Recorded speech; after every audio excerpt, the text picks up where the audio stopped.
اب یہاں سے جو ہے دیکھیے یثرب کا بھی ایک آپ صلی اللہ علیہ وسلم کا کنیکشن آتا ہے کہ رشتہ داریاں تھیں، لمبی تھیں، دور کی تھیں، پر موجود تھیں. اب آتا ہے بات کہ حضرت مطلب سے اللہ نے، عبد المطلب سے اللہ نے ایک بہت زبردست کام لیا کہ کعبہ کا جو ایڈجوائننگ ایریا ہے جسے ہجر کہتے ہیں، کہ آپ نے دیکھا ہوگا کہ سیمی سرکولر بنا ہوا ہے کعبے کے ساتھ، سیمی سرکولر ایریا بنا ہوا ہے. جو کئی لوگ جو ہیں جو طواف کرتے تھے وہ اس کے بیچ میں سے نکل جاتے تھے، اور کئی لوگ اس پورے احاطہ جو ہے اس کے چاروں طرف گھومتے ہیں اور طواف کرتے ہیں. پر وہ جو ایک سیمی سرکولر ایریا ہے اس کو جو ہے ہجر اسماعیل بھی کہا جاتا ہے.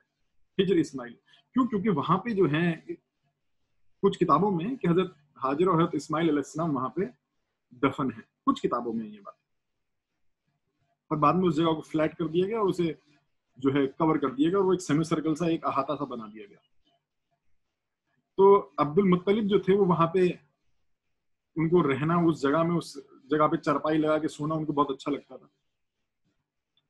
اور ایک دن جب وہ وہاں سو رہے تھے، ان کو بڑا سکون کی جگہ لگتی تھی وہ، تو ان کو خواب آیا کہ کسی نے بولا کہ جو میٹھا صدقہ ہے، جو میٹھا صدقہ ہے اس کو کھودو. انہوں نے پوچھا میٹھا صدقہ کیا ہے، پر کوئی جواب نہیں آیا. پھر کچھ دن بعد پھر ویسی خواب آیا جب وہ ہجر میں سو رہے تھے کہ رحم کو کھودو. انہوں نے پھر پوچھا کہ رحم کیا ہے، کیا مطلب رحم کو کھودو، پھر چلا گیا. پھر ایک اور بار خواب آیا جب وہ وہاں سو رہے تھے کہ خزانے کو کھودو. پھر انہوں نے پوچھا تو جواب نہیں آیا. جب چوتھی بار جو خواب آیا اس میں سیدھے کہا گیا، ان کو حکم دیا گیا زمزم کو کھودو.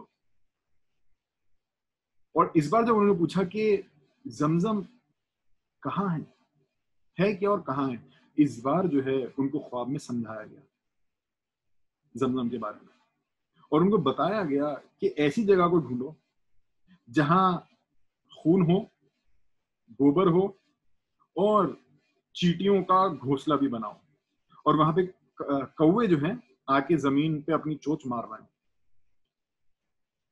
اور یہ حکم دیا گیا کہ اور طواف کرو، اور اللہ کا جو پانی ہے زمزم اس کو ڈھونڈو. اب جو ہے جب ان کی آنکھ کھلی تو فوراً کھڑے ہوئے اور وہ طواف کرنے لگے. اب جب ان کا طواف کمپلیٹ ہوا، انہوں نے خانہ کعبہ کا دروازہ پکڑا کہ ایک عجیب سے خواب آئے ہیں یہ بہت سارے، جو پکڑ کے دعا کر ہی رہے تھے کہ طواف کر لیا. تب عبادت ان کی یہی عبادت تھی، طواف کرنا. ان کو بولا جاتا کہ عبادت کرو. اچھا، عبد المطلب جو تھے نا وہ کبھی بھی بتوں کی عبادت وہ پرسنلی نہیں کرتے تھے. حضرت عبد المطلب وہ ایک خدا کی، اللہ کی عبادت کرتے تھے کہ ایک خدا ہے، اور بت پرستش وہاں پہ ہو رہی تھی پر وہ خود اس میں انوالوڈ نہیں ہوتے تھے کبھی. تو جب وہ خانہ کعبہ کا دروازہ پکڑ کے کھڑے تھے تو ان کو جو ہے بالکل فجر کا وقت سمجھیے، یہ فجر کا پہلے کا وقت تھا، فجر کے پہلے کا.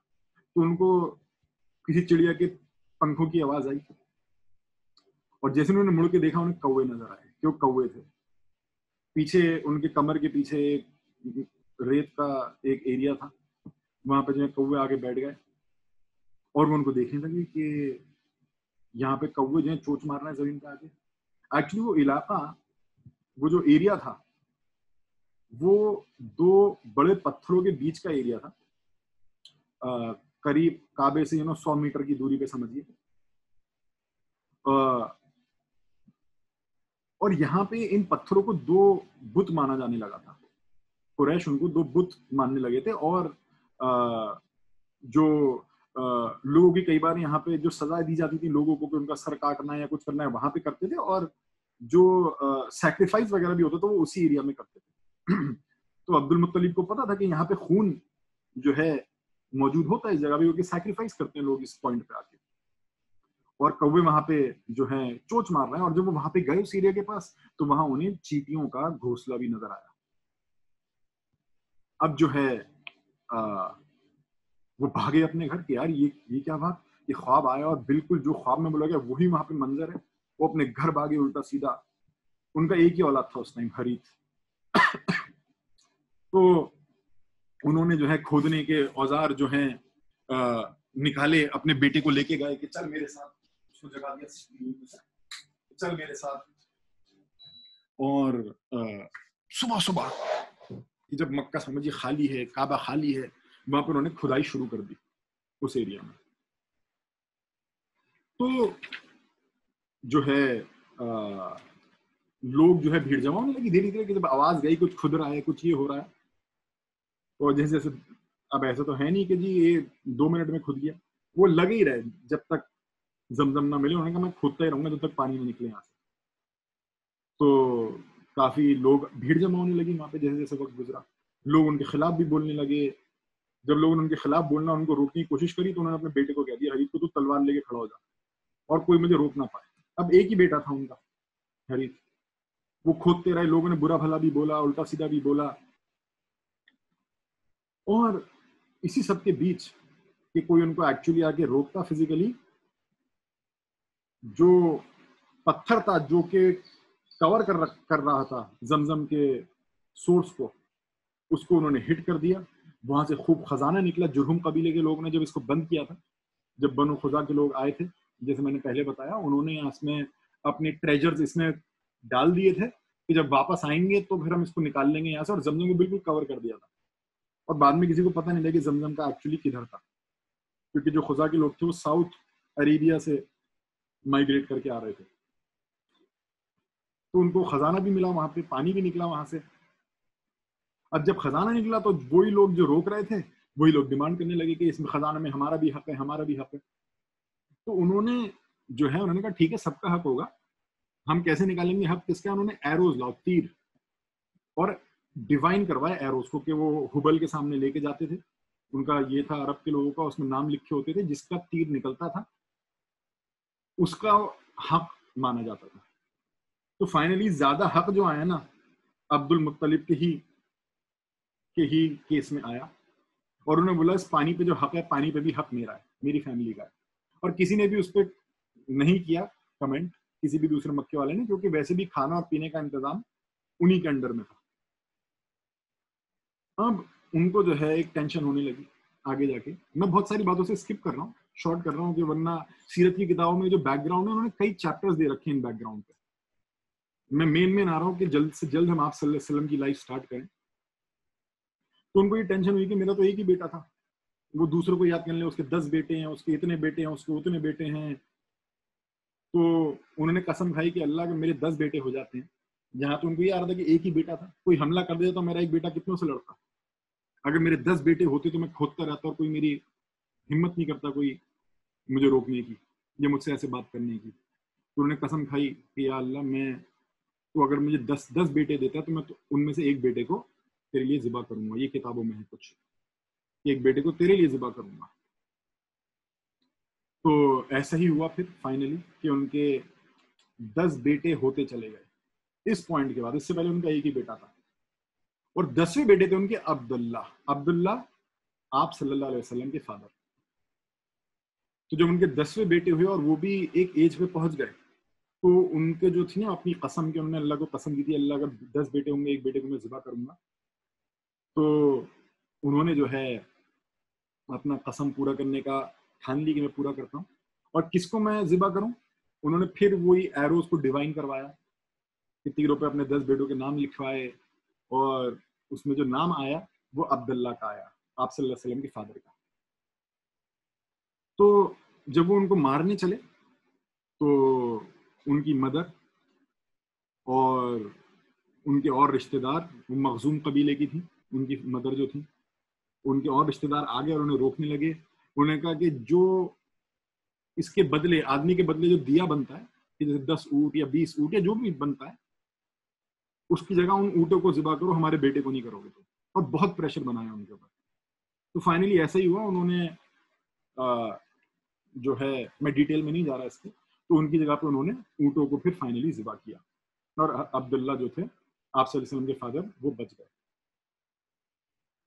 اب جیسے میں پہلے ہی بول چکا ہوں کہ عبد المطلب جو تھے آپ صلی اللہ علیہ وسلم کے سمجھے دادا، وہ کسی بت کی عبادت کرتے نہیں تھے، وہ اللہ کی عبادت کرتے تھے. بھلے کسٹمز میں چل رہا تھا جو اس کو وہ کچھ کمنٹ بھی نہیں کرتے تھے. اس کے علاوہ حبل جو میں نے آپ کو بتایا کہ سب سے بڑا خود جو بت لے آئے تھے سیریا سے، جو خزا کے جو لوگ تھے وہ رکھا ہوا تھا وہاں پہ. اس کے علاوہ اور بھی کئی بت تھے جن میں پرومیننٹ تھے 3: اللات، العزا اور منات. اللات، العزا اور المنات، یہ کہتے تھے یہ اللہ کی بیٹیاں ہیں. وہ لوگ یہ مانتے تھے مکے کے لوگ.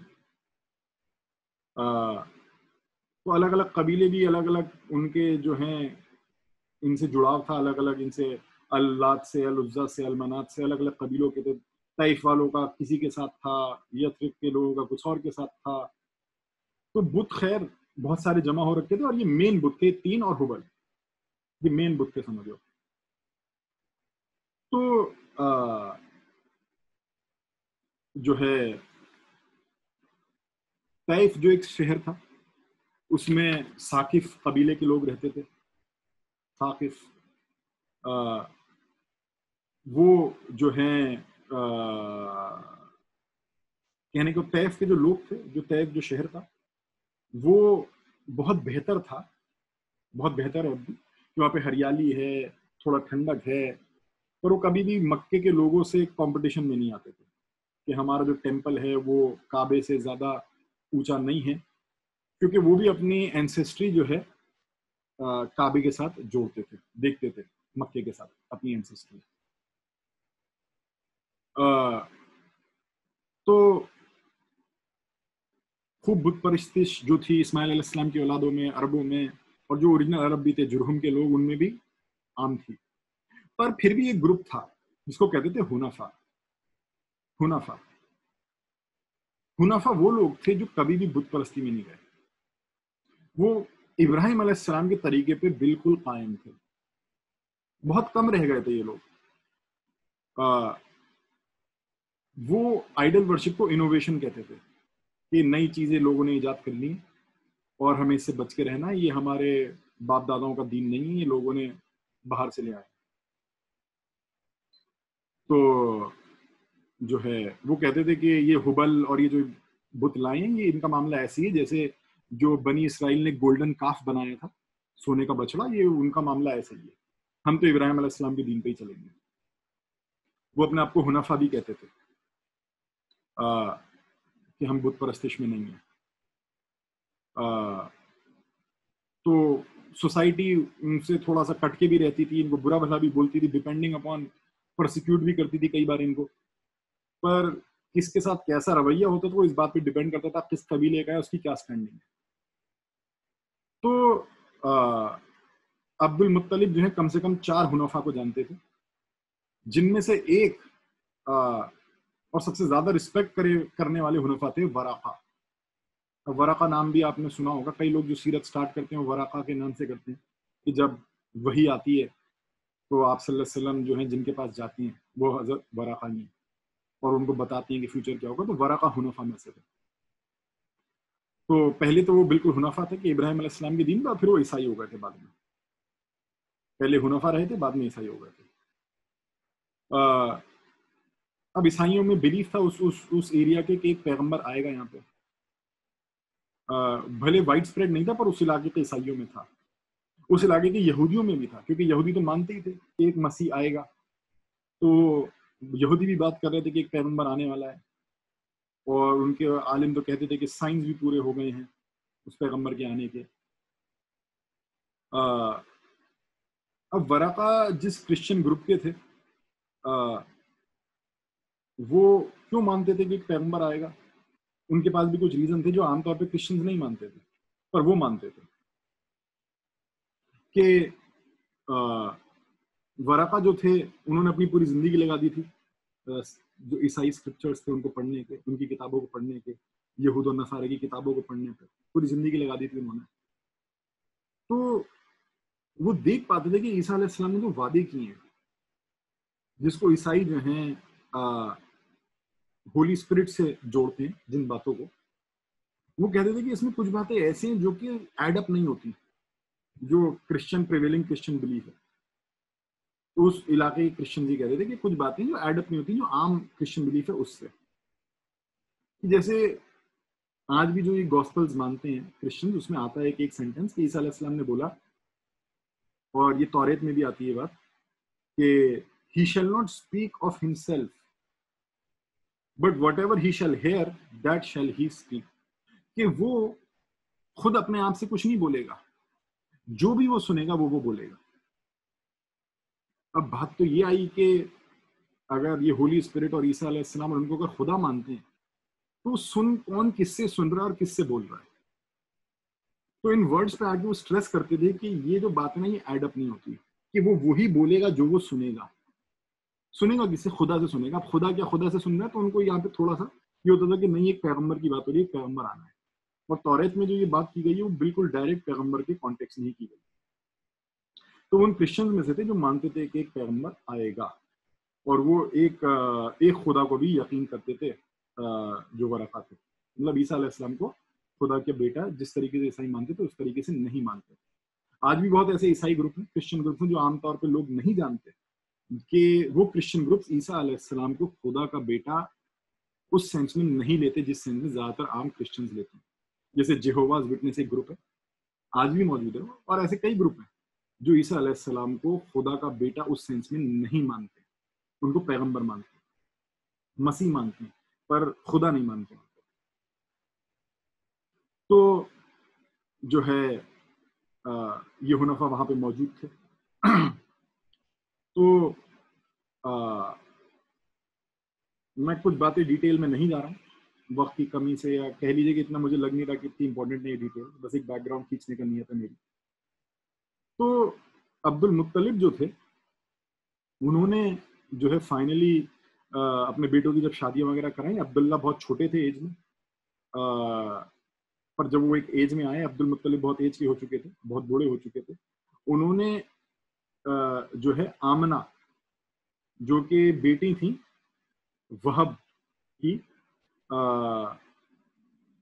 جو کہ مطلب لمبا میں جان ہی رہا ان کی کیا لینیج ہے، آمنہ جو ہے انہوں نے عبداللہ کے لیے پسند کری اور ان کا نکاح جو ہے ڈیسائیڈ کیا کہ کروائیں گے. تو شادی فکس ہو گئی، ان کی شادی ہوئی. اور اس سے بھی ڈیٹیل اور کچھ سٹوریز ہیں کہ چہرے پہ بہت نور تھا، شادی ہونے کے بعد وہ چلا گیا. تو لوگ اس کو اسی جوڑتے ہیں کہ آپ صلی اللہ علیہ وسلم کا نور ان میں موجود تھا.